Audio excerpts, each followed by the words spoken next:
Greetings. I'm Michael Boriskin, the Artistic and Executive Director of Copland House, and I'm at Aaron Copland's work desk in Aaron Copland's studio, welcoming you to the last program in our virtual series called Cultivated Spaces. If you've been following this series, you'll know that we've been premiering here the 6 new pieces Copland House commissioned for its Cultivate 2020 Emerging Composers Institute, which took place virtually because of the pandemic.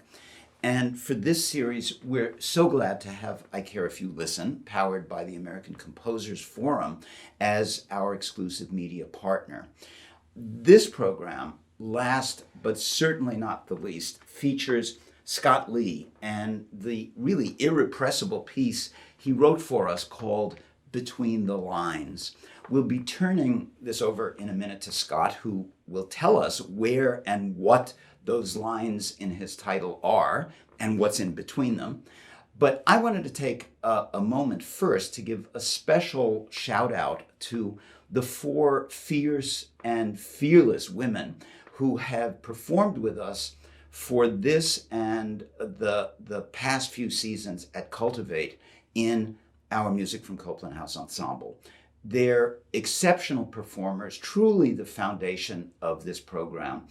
We all know that composers don't create in a vacuum and are part of a constantly shifting cosmos that includes performers and listeners as well. These 4 magnificent artists have performed these very different and very challenging 6 works with great brilliance, expressivity, and just sheer panache. They're really an essential part of the development process with the composers in making these pieces come vividly alive for the first time. And I just wanted to acknowledge all of them. Clarinetist Moran Katz, who doesn't play in Scott's trio, violinist Paula Garcia, cellist Alexis Pia Gerlach, and pianist Margaret Kampmeier. Hats off to all of them. And Scott, it's all yours. Hi everyone, I'm Scott Lee, and I'm a composer living in Gainesville, Florida. To begin, I'd like to give you just a quick overview of my compositional style. In my music, I try to marry the complexity of classical form and technique with the more body-centered, visceral, and immediate rhythmic language of pop music. In this way, I want my music to reflect our current cultural moment while also building on the tradition of the past. In general, I really hope to create a complex music of the present, but with broad appeal. My music frequently involves interlocking grooves infused with pointillistic orchestration and extended performance techniques. The piece of mine you'll be hearing today is called Between the Lines for violin, cello, and piano. It exhibits my tendency to use noisy, flourish-like ideas, but within the context of a groove. You'll hear this initial flourish right at the beginning, created through a combination of sounds from the cello and the piano. The cellist sort of throws her bow at the strings, causing it to ricochet and bounce. At the same time, though, she's sliding her fingers, creating a sort of glissando where the pitch changes. The pianist doubles this sound with a very fast arpeggio, creating a composite texture. This opening flourish establishes a strong, regular pulse as it's repeated, which is pretty much present throughout the entire piece. I think of this pulse as forming a sort of grid, which is where the sort of lines of the title come from, between the lines. All of the other interesting stuff, the melodic and rhythmic material, happens off of the beat, or between the lines, hence the title. The title also refers to the way in which the melodic lines are shared between instruments, sometimes as a kind of compound melody, but sometimes in just octaves. But there's only really one melodic line throughout the piece, but I transform it each time it comes back, so it doesn't really sound like the same boring thing. In this piece, I wanted to challenge myself to be patient in my writing, to allow for the material to blossom and for moments of breath to occur. In closing, I'd like to thank Copland House, Michael Boriskin and Derek Bermel for the opportunity to write the piece, as well as the players, Peggy, Paula, and Alexis, for their fantastic performance. I hope you enjoy.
Hi, this is Derek Bermel, and I am the program director at Cultivate at the Copland House. And we just heard Scott Lee's Between the Lines, and very happy to welcome Scott. Welcome, Scott. Thanks, Derek. Uh, so great to see you again. And this is your piano trio. I mean, is this the first piano trio that you ever wrote, or is this maybe the 15th? Or No, I think specifically that instrumentation, yeah, this is the first piece. I think I started one actually when I was at Bowdoin with you many years ago, but I don't think I ever finished it. So this is, I mean, I've written for lots of chamber things involving all of these instruments, but usually with a clarinet or with a couple other instruments. So yeah, this is the first trio. So one day that'll be dug up, the sketch of the Bowden trio, and people Hopefully will not. search for some kind of text and be the subject of all kinds of intrigue. But for now, we have this piano trio, which I mean, I just find it a really fascinating piece with these ostinati that repeated kind of obsessive texture that just almost like a skipping record sometimes, which transforms slowly. The ostinato goes into the background, and then almost these percussive sounds. Can you tell us a little bit about how you conceived this piece and what the idea was behind it? Yeah, sure. So, my initial idea for the piece was to sort of challenge myself to stick with one idea the whole way through a piece. I find in some other music of mine that I tend to butt things up right against each other and transition really quickly, and there's not a lot of room for breathing, both for the listener or for the players. Having played some of my own music, I go back and I'm like, wow, it'd be really nice to have a break, you know.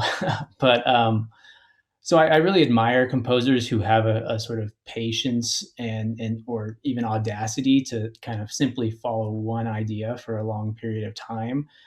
Composers like Julia Wolf or Chris Cerrone, and I wanted to try that myself and see if I could do it. I'm not sure that I actually stick with just one idea because it's sort of halfway through the piece. I think there's a shift, but the idea of that kind of pulse that happens, every other beat does seem to find its way throughout the whole thing. So I think I succeeded in that little conception of the piece. Well, I think what happens is that's fascinating is that the role of the idea changes. So there's still this oscillation, this continuousness, but then it shifts back and forth, from a kind of foreground to background. So, but even it's even there at the very end. We hear it come back in the piano, and it's almost like this obsessive idea. Do you think your mind works that way, or is it what did the this obsessive idea that keeps coming back? Yeah, I mean, I think often the way I come up with ideas is vocalizing them. I'll be walking around, walking my dog or driving the car. Often in motion, I'll have ideas and I'll kind of speak them out, scatting them or something, and I'll record them into my phone. And so I'm sure I have a recording of myself going somewhere like, "Dum," and that was the kind of way I probably started with this idea. And I had some other sketches, but then I had my wife who's a cellist. I had her try different versions of the kind of ricochet cello sound, and I told her like just repeat it, ad nauseum, and just to see if I could get the right sound. And then that idea of her trying it, just I was like, oh, I really like the sound of this just repeated, and that wasn't my initial idea. And so it was a sort of a happy accident of the process of just trying to figure it out. I happened upon, oh, I could just loop this over and over again. And so in the beginning, you have all multiple instruments participating in it, and it's sort of a coloristic flourish idea. But then obviously, uh, it has to kind of go into the background for other things to happen. And so you can't just have all the instruments doing the same thing together the whole piece. So I think that's where it kind of starts to come to the foreground and recede to the background.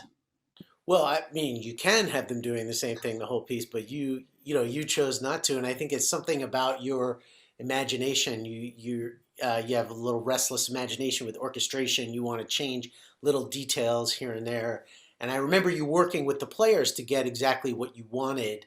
What was that like during the week? I mean, because you made some revisions along the way as the piece progressed, and in your notations, in some things in making little tiny cuts and pastes. Yeah, I really appreciated with Cultivate the opportunity to get quick feedback on the piece and to be able to make these edits and hear them, the next day sometimes. And so, the musicians, Peggy, Paula, and Alexis, they were all so generous with their time and even willing to meet and rehearse, in person in a pandemic to play our music. So I can't express enough gratitude to them. But that process just allowed me to fiddle with things like you're saying, oh, this phrase just has too many beats on the end, so let's cut off 2 beats. Or, oh, this before was just a da da da dum, and now it needs to be a da da da dum. Little things just to that I wouldn't necessarily get an opportunity to change. That really, at a detailed level, make the piece just have an extra uh, color or kind of pop or something, and so I think those kind of details that you can hone when you have access to amazing players and they can tell you this works and this I can't really do this, but I could do this instead, and that usually ends up being better than what I could have thought of. So, yeah, that process of collaboration I think was key to the making the piece what it was. Yeah, it was, for us, a really weird to try to reconfigure or cultivate for the pandemic because we didn't know, at any given point, what was the situation going to be like in 2 months? How are we going to plan on this? What's it going to be like next week? And everything was changing and morphing. And probably for you as a composer, it must have also been odd in that way too. Was this the first piece you wrote during the pandemic? Huh. I think so. I think it was the first piece that I started and finished in the pandemic for sure. So did that have a different, did it feel different to write something during that time? I mean, of course you were writing, thinking all the players were just going to be there together, which in the end they were, although separated by X number of feet. But Yeah, did it change your I don't think process at all of writing, or what's it like been for you? What's it been like since, and how has it changed your process? Has it changed your way of thinking about writing music? Yeah, I mean, I think I wrote it pretty early on, so it wasn't quite I wasn't thinking in terms of anything to do with distance playing, and I know a lot of people are writing music specifically for our weird situation.